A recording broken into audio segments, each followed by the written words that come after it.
All right. Hello, everybody, and welcome to another episode of the Couch Warrior podcast. I'm your host, Mike, and today we're going to be breaking down PFL 8 or PFL Playoffs Part 2. So it's actually a pretty dope card. I like what PFL has been doing for these cards. They've been filling it up with a bunch of prospects that no one's really even heard of, and they're pretty good. So the matchups are interesting. The finals are interesting. Unfortunately, a few fights have fallen through, so they've had to put last-minute replacements. I'll tell you guys right now which fights. So Marcin Wojcik, he was supposed to fight Fakhretdinov, and Fakhretdinov's out. So Mick Stanton's taking his place. And then we move up. So Matheus Scheffel, he's taking on Juan Adams now instead of he was supposed to fight Denise Goltsov. So that's another one. And then I believe there's just one more. Rory Macdonald versus Dilano Taylor. So for those three, I haven't gotten to tape the short notice replacements because it literally got announced now or like earlier today, and I just haven't gotten a chance. I've been doing a bunch of work for Bellator as well. I'll be putting out a video later today. Today's a busy day today, so I have PFL that we're going to break down right now. 3:30, we're going to go live for Mike's Bets, where I'm just going to go over my bets for this weekend's UFC card. And then after that, I think I said 4:30, we're going to go live for Bellator to 284. So, yeah, busy day, and let's get started. So this first matchup is also new, and I haven't gotten to break it down because of that.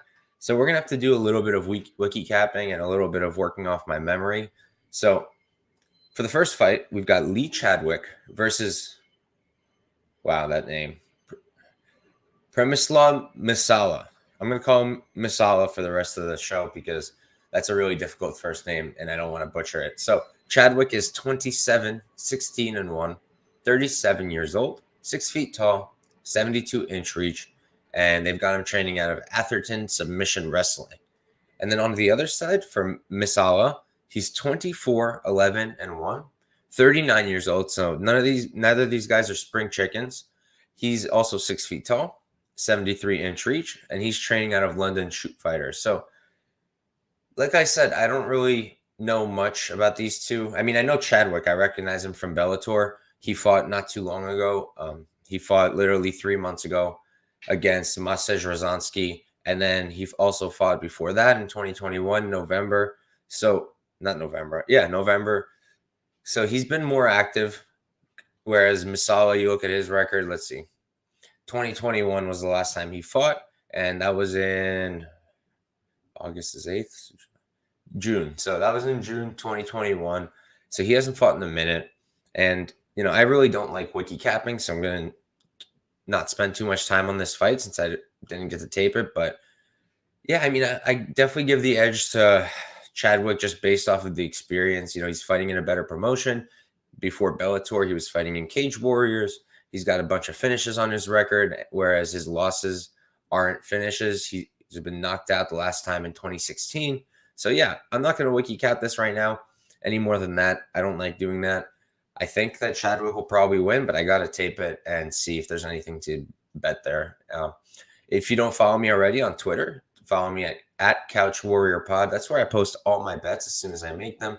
So make sure to be following me there in case I bet on Chadwick or Mysiala. And now we're going to move on to the next fight. So for this one, this is an interesting one. We've got Hatef Moeil versus Szymon Bajor. I'm going to call him Szymon. So Hatef Moeil is 12-4-0, 35 years old, 6 feet 4. He's a very big guy, 75-inch reach. And let me see what I got him training out of. Yeah, I have him training out of University of Fighting / UFD gym. And then on the other side, Szymon, 23-9-0, 34 years old. He's 1 year younger, 6'1", so he's given up 3 inches in reach, and he's training out of Art Fight as far as I can tell.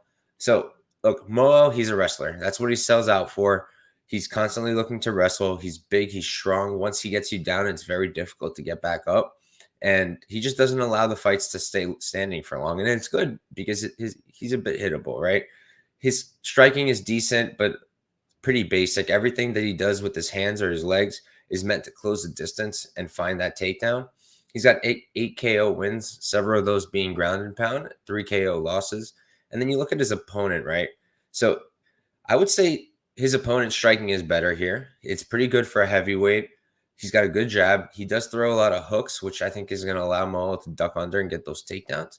But also, the thing is with Szymon, there's not much tape on his takedown defense. You have to go all the way back to 2016 when he fought Valentin Moldavsky, who's fighting in the Bellator card coming up.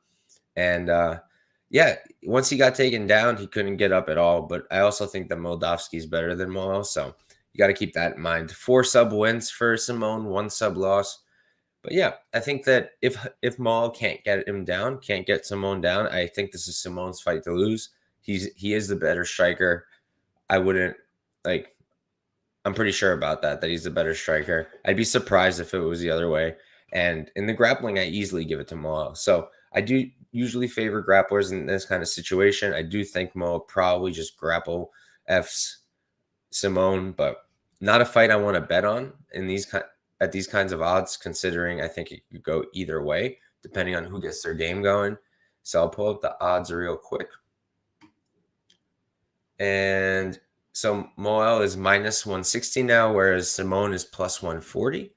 And Moeil opened up minus 180. So the lines moved a bit towards Szymon. And I think that's because a few people are seeing what I saw in regards to just Moeil not being much of a striker and Szymon having quite a bit of a striking edge here. So we'll move on, but Moeil is the pick. I got my guy Dan Goldstein in the chat. Juan Adams has the eye placement of a herbivore. Morning. Good morning, brother. And then Chadwick is an ex-Giga Chad. You can eyeball that.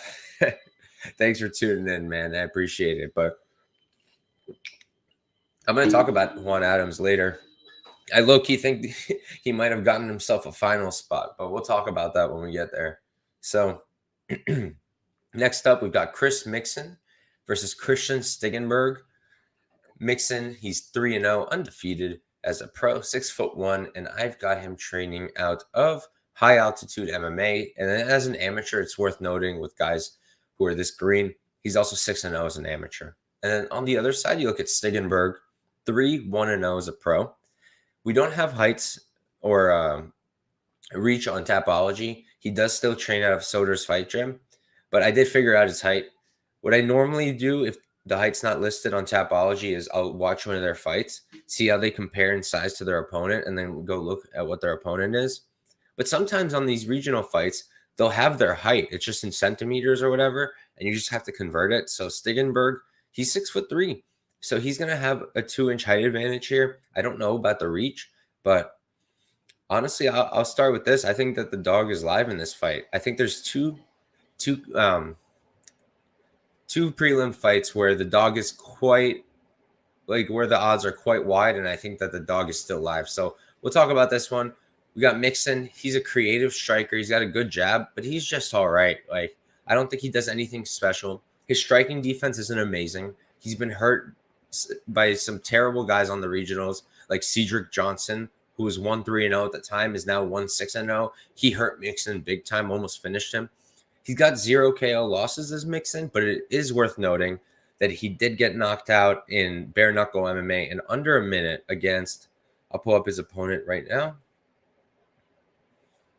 RJ Summerlin, who's 1-2-0 as a pro. So not a great look. And then you're telling me this guy's a minus 300 favorite also against a guy who's not a bum? Like Stigenberg's not a bum. He's got a good 1-2, nice jab. Output could be quite a bit better, but I think he's actually the better striker, the more technical striker here. His striking defense is better. His head movement's pretty good. I don't like that he starts to put his hands down when he's tired, but I'm not sure that's going to matter that much here. Mixon's not some crazy power puncher. He does have 2 KO wins out of his 3, so the numbers are there, but I just personally don't think so. And then in terms of the grappling, Mixon's only okay with wrestling offensively, and his top control's trash. His takedown defense is awful as well. Stigenberg doesn't really grapple offensively, but his takedown defense is pretty good, and once you get him down, he pops right back up. So, look, I even put it in my notes. I feel like this fight could have been a pick'em. So minus 300, that doesn't make any sense to me.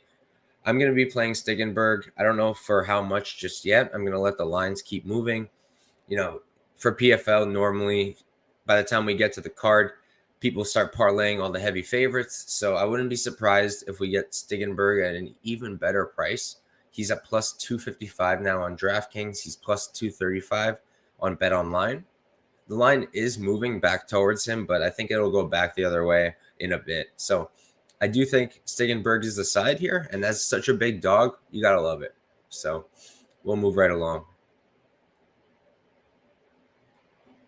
All right.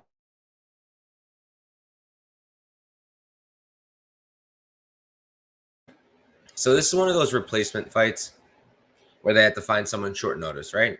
So this fight was supposed to be Marcin Wojcik versus Fakhreddin, but excuse me, that fight fell through. So Mick Stanton is now coming in on very short notice. So Stanton versus Wojcik. Stanton is 9-6-0, 35 years old, 6 feet tall, training out of Atherton Submission Wrestling. And then Wojcik on the other side, 15-8-0, 32 years old, 6'1", 72-inch reach. And I've got him training out of Gym Factory Fitness, not what it says on Tapology over there. So, like I mentioned, I haven't had time to tape a lot of the late replacements, so I only have notes on Wojcik. I do recognize Stanton. I believe he's a CW guy. Cage Warriors, I don't remember exactly. Yeah, he is a Cage Warriors guy. His last fight was Darren Stewart, and he actually picked up a W, and that was less than a month ago. So, I actually didn't catch that. I don't even know that I knew that fight happened. So I kind of like Stanton off first glance, but like I said, I gotta tape this. I haven't gotten to. The record looks decent with that Darren Stewart win, but like I don't remember him being that great. If I'm thinking about it, in regards to Stanton, I mean. And then Wojcik, he showed some good things. I was gonna bet him against Fakhreddin. Wojcik, he's got pretty solid striking. I think he's a bit cleaner with the striking. At least this was in regards to the Fakhreddin fight. He could be a bit hittable, but at least he's holding a high guard. He has been knocked out 3 times. Let's check out Stanton's record. Let's see. He's got 1-1, 2-1, 3. He's been knocked out once and got 3 KO wins himself. Wojcik has pretty good wrestling. His defensive grappling, it's nothing special, but he's got decent hips. And then he's got 4 sub wins, 2 sub losses. Let's check out Mick Stanton's losses with submission. So you got, let's see, 1, 2, 2-1, 3-1. So he's been submitted 3 times, and he's only gotten 1 sub win himself. So maybe that's a path for Wojcik. But I'm not going to spend much more time breaking down a fight that I don't know. I didn't tape Stanton. Short notice replacement. Dan Goldstein in the chat saying Mixan is lined like an ultra vet. Yeah, it doesn't make any sense. He's not that good. Like, he's not some blue chip prospect. He's not some NCAA kid Bellator's bringing in. He's just a normal guy.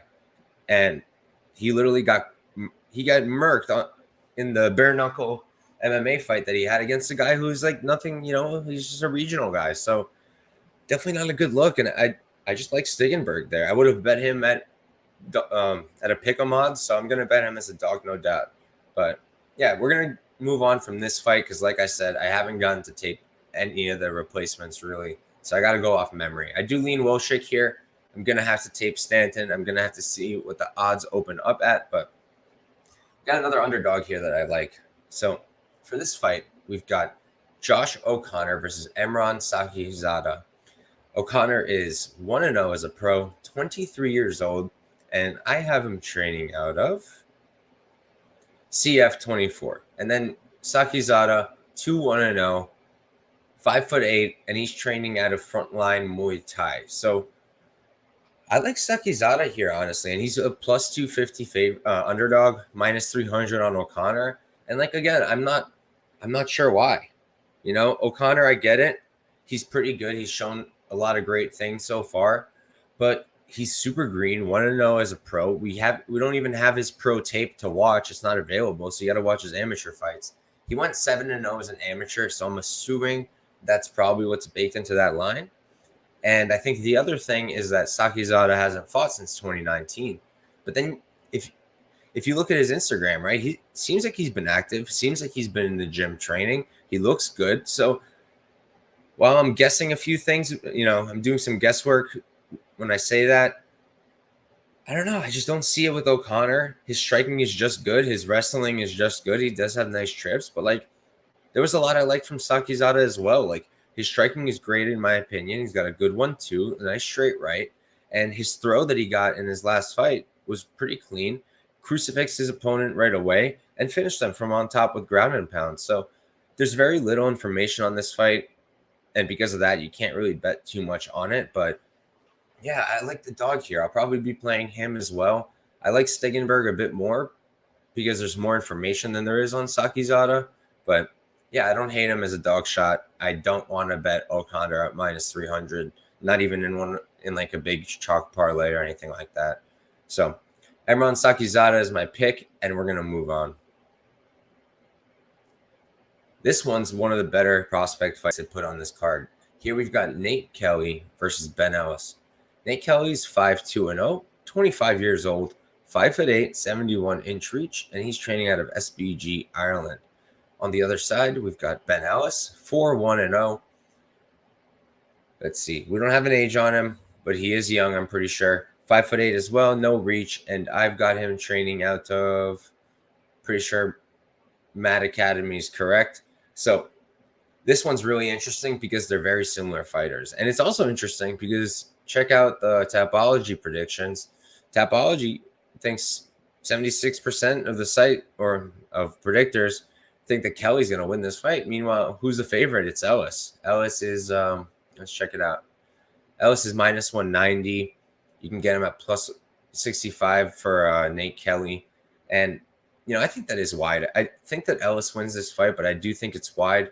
Their fighting styles are very similar. Both of them are grapple heavy. Nate Kelly, there's actually a lot that I like from him. Fast hands, great 1-2, really nice straight right hand. But you look at the grappling, right? He's got a nice trip off the fence, and his top control is fantastic. But his takedown defense isn't that great, right? You look at his last fight against, thought I put it down. Let me pull it up real quick. It was a Bellator guy who's, not great. Scott Pedersen. And Pedersen got takedowns there and got some control time there, which is not something you want to see from a fighter who's about to take on Ben Ellis. You look at Kelly, he has 1 submission win, 0 sub losses, whereas Ellis also 0 sub wins and 0 sub losses. But I like his grappling better. I think that his offensive grappling is solid. I think that his takedown entries are great. I think that his trips are very nice, and he's got very good top control. And then his own takedown defense is solid. He did get taken down by Bagley and controlled for a bit in his, I want to say his last fight or his second to last fight.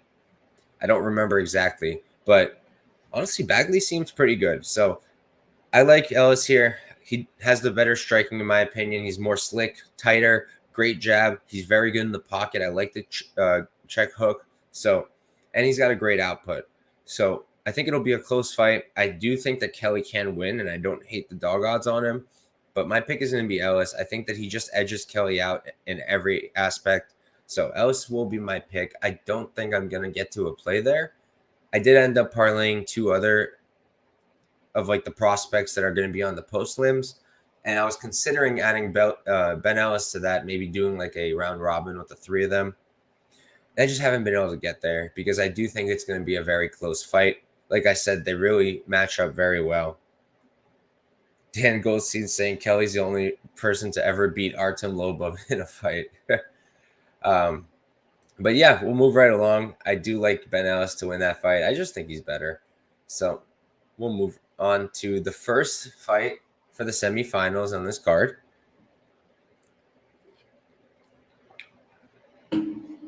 And for this one, we've got Carlos Leal versus Sadibou C.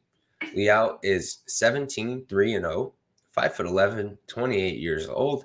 He's got a 72-inch reach, and he trains out of Academia Thai, Brazil. And then C on the other side is 11-6-2, 35 years old, so he's quite a bit older here. 6'3", so he is quite a bit taller here. We're talking 4 inches. 80-inch reach, so he's got an 8-inch reach advantage. And he's training out of Extreme Couture now. He's training with Sean Strickland. Sean Strickland spoke about him quite a bit, calls him a beast. You look at C, he's been getting upsets in his last few fights, right? Like he fought Alex Sakin for the second time, was an underdog there, beat him. He fought in his last fight against was that Rory McDonald? Pretty sure it was Rory McDonald. I don't remember exactly. Yeah, it was Rory McDonald, and it was a pretty good win. So if C threw more output, I'd love him. If he threw more output, I think he'd be like crazy good. Already, I think he's very good. He's very technical. He's very good at keeping the distance. His kicks are great. His jab is really good. And he mixes targets, but it's just the output is really bad. And then you look at Leal, he's been also surprising. You know, he came in against Ray Cooper III. I'm pretty sure it was short notice too. I don't remember exactly, but he came in against Ray Cooper as a huge underdog. And, you know, I will say Ray Cooper looked awful. Like in terms of like his physique also, he just looked really bad. Like he just came off right off the couch. Whereas Leal looked great. And there was a lot of good things he showed in that fight. His combinations were great. The output is also low, kind of like C, which makes me a bit more comfortable backing C. Leal's probably got the power edge here, and he mixes targets well. I just think it's going to be hard for him to get in there to close that range against a guy like C. C makes it incredibly difficult. And there was a time when you can just take this guy down pretty easy, and that time is not here anymore. He's got great takedown defense now, and when he does get taken down, he pops right back up most of the time. So I ended up going with Sadibou C here. I think it's a risky play because Leal is a prospect for sure, but I just think we're getting a bit too hype on him because of his win over Ray Cooper. So let's see what the odds are now. I placed a bet on Sadibou C at plus 100, and I think I only did a half unit because I'm just not that confident, although I do think that he has got all the tools here to win. It's just I can't back someone with too much money if they got a low output. And you can get Sadibou C, best price, minus 105 on Caesars. So I don't hate that if you wanted to take that shot. And we'll move along. So this is another one where one of the opponents got switched out. So we're going to have to improvise. Where is he? Here. So here we've got Matheus Scheffel versus Juan Adams. Scheffel is 16, 8-0, 29 years old, 6'2", 75-inch reach, and I've got him training out of Sistema MMA. And then Juan Adams on the other side, 10, 4-0, 30 years old, 6'5", 81-inch reach, and he's training out of Paradigm Training Center. So I do recognize Juan Adams. He's been around for a minute. He did fight in the PFL earlier this year, about 2 months ago, a bit under that. He also fought in Fury FC this year and last year, and he has been in the UFC. He got cut in 2020 after losing to Justin Tafa, but you know, he's not bad. I don't think Juan Adams is that bad. Again, this is a short notice replacement, so I'm working off my memory here of what I remember from Juan Adams. I just think he has the tools to win this fight, possibly. I need to tape it more, and I think we might get him as an underdog, so I'm actually pretty hyped about that, as long as it, you know, as the tape matches what I'm thinking now. Because you look at Scheffel, right? I think he's being so hyped up right now because of that Capoloza win.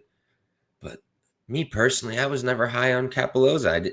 I thought that the PFL just got this guy who was getting KOs, and they had to go with it because he was all they had, and they've been pushing him and pushing him. One of the most dangerous men on the planet, one of the fastest heavyweights. And then he loses to Matheus Scheffel, who got slept on the Contender Series in one round, you know? So, and it happens a lot in the PFL. Like, look at Emiliano Sordi. The second guys start coming in who are a tiny bit better than the guys he fought before, he just started losing every freaking fight. Lost his last fight to Delon Monte. Like, so guys like that, I just feel like they get one championship, and all of a sudden they're held in this super high regard when they were never that good to begin with. So Scheffel, you know, there's some stuff to like. His combos are decent. A lot of his strikes are very loopy, but the output is great. So I got to give him that. But get this, 8 KO wins, 6 KO losses. He's never been submitted. I'll give him that. BJJ black belt. He does have fights on Tapology without a method of result. And his defensive grappling hasn't been tested all that much. So I think I'm going to be leaning Juan Adams. You look at the size difference. You got Juan Adams with a 3-inch height advantage. You got Juan Adams with the 6-inch reach advantage. So yeah, I'm going to be going with Juan Adams here, probably. No bet until I tape it, and we don't even have odds yet. So we'll move right along to the next fight. And let me catch up with the chat real quick. So Dan Goldstein saying, I really want to flip the line. Oh my goodness. I'm so off today, guys. As you can tell, I keep stumbling, but I really want the line to flip Leal to the dog before I bet him. I'm praying to whatever. What does Blakovic do again? Oh, he does that sus thing with the rope. But yeah, I can't blame you. If you get Leal as a dog, I can't blame you at all. Dude's a stud. I just feel like Sadibou C's got a good chance of keeping him at distance. Juan Adams' eyes are are placed in such a way that he can see punches coming from behind him. Matt Scheffel should roll here, maybe by points. Yeah, like I said, I don't exactly remember the tape on Juan Adams, so I got to run that back. I just don't think that Scheffel's anything special either. And then PFL is the ugly stepdaughter of MMA organizations. Literally, man. I love PFL. They're honestly really dope, and I think they're putting on really dope cards. I just feel like some things that they're doing is like, I don't know, weird. But we'll move on. This is a really exciting fight, and we've got Ante Delija versus Renan Ferreira. And Delija, he's 21, 5-0, 32 years old, 6'5", 79-inch reach, and he is training out of UFD gym. He's training under Crow Cop, I believe, still. So, and then on the other side, you got Renan Ferreira, 9-3-0, 32 years old, 6'8", 85-inch reach, training out of Team Nogueira. 6'8", 85-inch reach, man. Like, Ante Delija is a big man, and then Renan Ferreira makes him seem normal. Like 3-inch height advantage, 6-inch reach advantage. That's nuts. That's absolutely nuts. Renan Ferreira, he's a physical freak. Like in his first win again, in this year against Jamel Jones, like he knocks him out, and then he does this crazy like backflip, and he's a giant of a man. So he's clearly athletic as hell. But then you look at his most recent fight against Klidson Abreu. Look, I backed Klidson Abreu against Adam Koresh because, like I say, PFL kind of hypes these prospects a bit too quick. So I cashed a nice ticket there. But I did not think that Klidson Abreu was going to come in there and beat Renan Ferreira. So that was a huge red flag for me, and it maybe suggested to me that I was getting too hype on Ferreira as well. I was so caught up in this giant size and athleticism. His striking looked good in the Jamel Jones fight. So I was so hype about him, but after that last fight, I'm not so sure anymore. His striking's really good, huge power. He does swing a lot, and everything he does is like a big action, so you don't love that. 6 KO wins, 0 KO losses. His takedown defense, that's what's going to be important here, right? Not good. Not great. He didn't show any signs of being able to get up when Abreu did take him down. He was just stuck. And for being such a big, strong guy, that's kind of concerning. So in terms of the striking, I'd probably give the edge to Ferreira with the size, the speed, the athleticism. Technique probably leans Delija. I think he's pretty good, but his output could be low. Depends on the fight. He's a bit unreliable, so I don't love that. His combinations are decent. He's got a good jab, and he's fast in the pocket. His striking defense, I don't like the way how he turns away from strikes. I think that Ferreira will be live the entire fight there on the feet. But I think Delija should be able to take him down. As long as Delija takes him down and continues to do that, land ground and pound, control the fight, win the decision, continue to the finals. That's all he's got to do, in my opinion. I think that he can do it.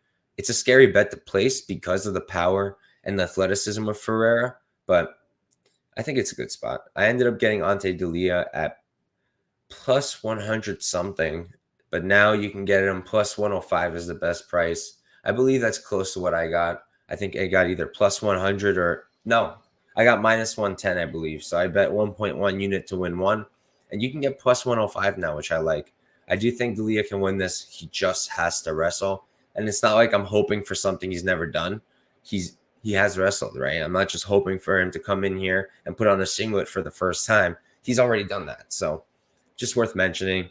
Goldstein saying if Ante wrestles, yeah, he makes himself look minus 350. I think so as well. But we'll move on because I just checked the time and I have to go live for Mike's bets in 9 minutes. And we still have 1, 2, 3, four fights to break down. We should be good. And luckily, Mike's Bets is hosted by me, so I don't think I can get myself in trouble. So that's good.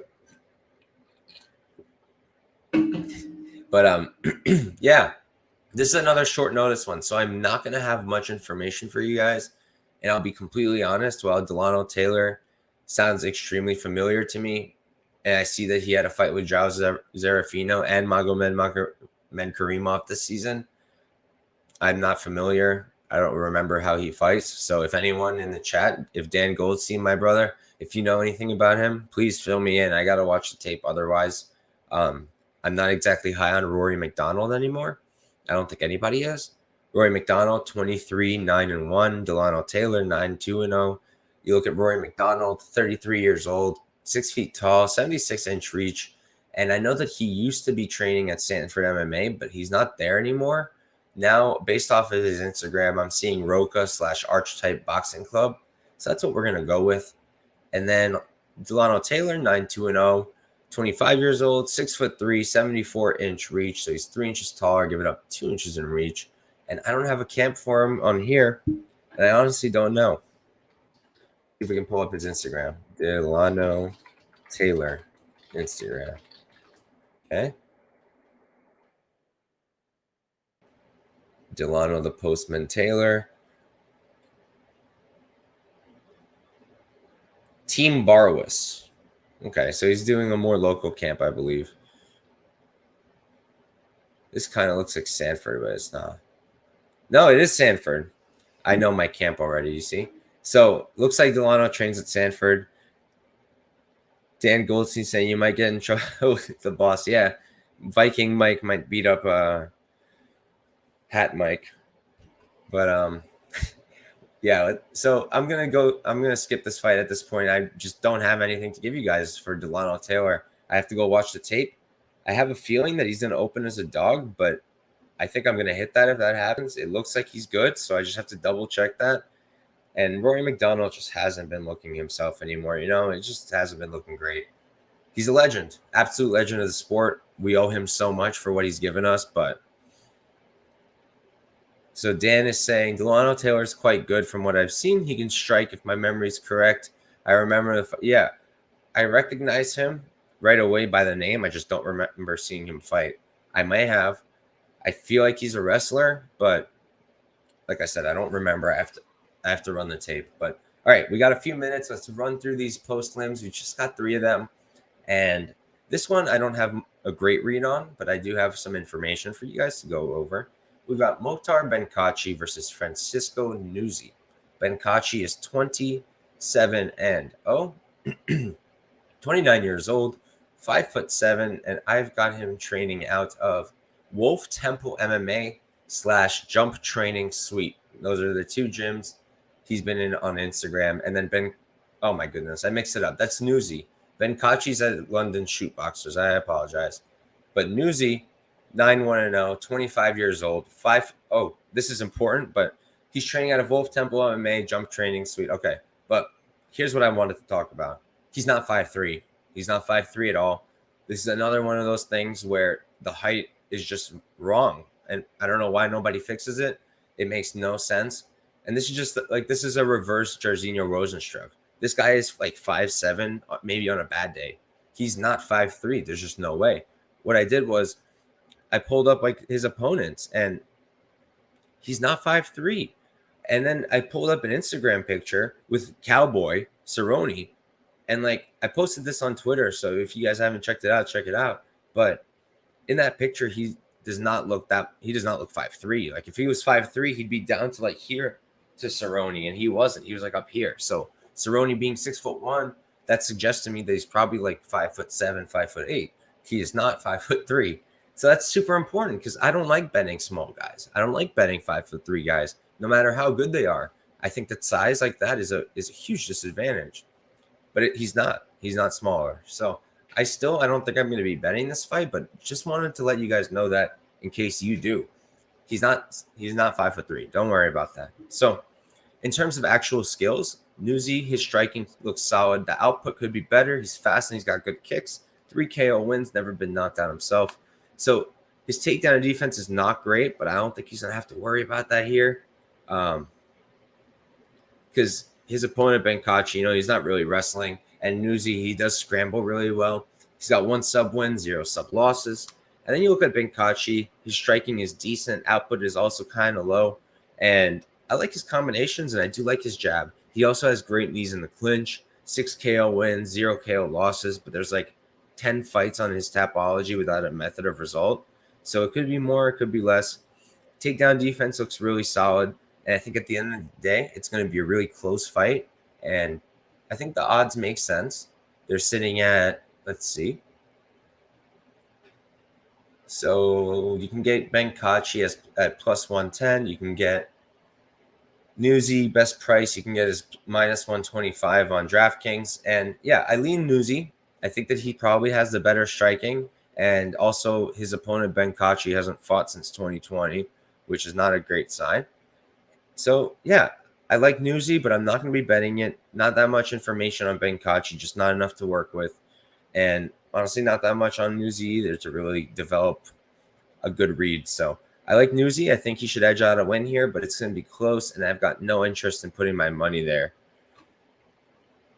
Dan saying this guy's doing a reverse Tinder Calabrio with his literally, man. Literally. I don't understand what, like 5'3", and maybe he's trying to trick his opponents so they train for someone small, and then he pulls up, he's their size, and they're all messed up. But I don't know, man. And because of all that, like, can't really be backing either of these guys. You look at Benkaci, though, 27 pro fights. Nuzi's got 10 of them. So neither of these guys are like some green dudes who pulled up out of the gym to fight for PFL. They're both pretty good. And I think it's a really close fight. I don't think that a dog shot on Benkaci is terrible. But like I said, I think it's super close. I don't have a good read on either side. I lean Nuzi, but no bet. And we'll move right along. We've got 2 post-limb fights, and they're both a leg of my parlay. I've got a parlay with the 2 of them. So let's run through them, and then I'm going to hop in for Mike's bets next. Just remember that I didn't make a freaking thumbnail, so I'm going to have to do that. But all right, we've got Vahito Barbaric versus Maxim Radu. Barbaric is 13, 2-0. He's 29 years old, 5'11", 75-inch reach, and I've got him training out of Octagon Fighting Academy. And then Maxim Radu on the other side, 9-2-0, 31 years old, 5'7", so he's given up 4 inches in height. I don't have a reach for him, but let's start with the elephant in the room, right? Radu hasn't fought since 2018. So already, I don't really want to bet much on this fight, right? I did bet this fight, and I'll explain why, but I don't want to be betting too much. My stake on that parlay is just 1 unit. And that's because Radu, while I think that he's covered here everywhere, I think Barbaric is better. We don't know. We don't know what he's been doing in the past 4 years. So it's hard to bet against him because of that. But also, I was looking at his Instagram. Looks like he's been a family guy. That's what he's been focusing on. There's no pictures of him in the gym like some of the other dudes who have been out for a while. Even if they haven't fought since 2020, there's pictures of them in the gym still. Like Benkaci is an example. Been out since 2020, but not out of the gym since 2020. So not the best look for Radu if he's coming in after 4 years. And, you look at his skills before, and his striking is just not that good. He's always selling out for the takedowns. And his wrestling does look pretty good, but like the best example we have is when he fought Yoel Alvarez. But Yoel Alvarez, he goes down there on purpose because he likes to throw up subs off his back. So I'm not sure how much we could take from that. And then he took it down his opponent, La Prezosa, also with a really nice takedown. But I just don't think that he's going to be able to hold Barbaric down. Barbaric, he's got really good scrambling ability off of his back. His own wrestling looks very solid. And I think the striking edge, I mean, it's day and night here. Good jab, nice 1-2. Looks really crisp. And then throw in the fact that he's been more active. He's 4 inches taller, 2 years younger. He's been fighting the better competition with more experience. He just went 5 rounds with a 38-7-0 veteran. He did lose, but I think it's still fantastic experience. He's going to be stronger, bigger. So I do like Barbaric. And he's the first leg of my parlay at minus 180. And we are up to the very last fight of the night for PFL 8. So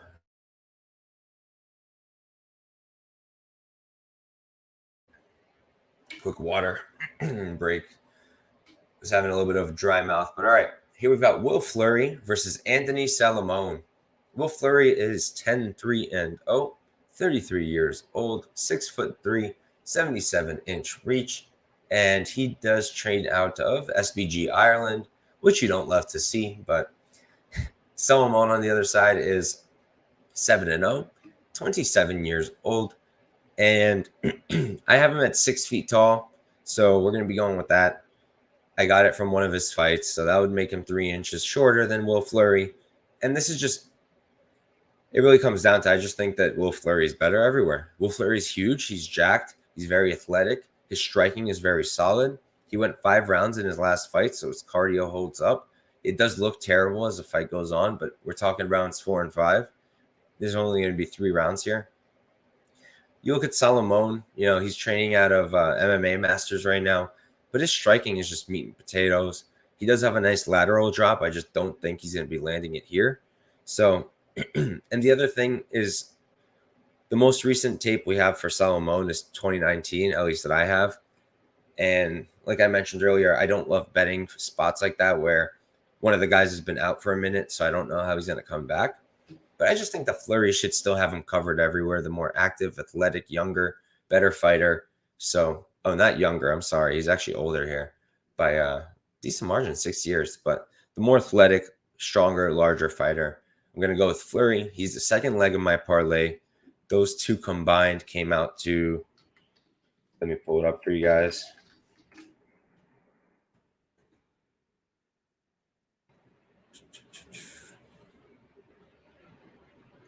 BetMMA. All my bets are posted, by the way, on betmma.tips. So you can always find them there. And then I always post them on Twitter as soon as I make them.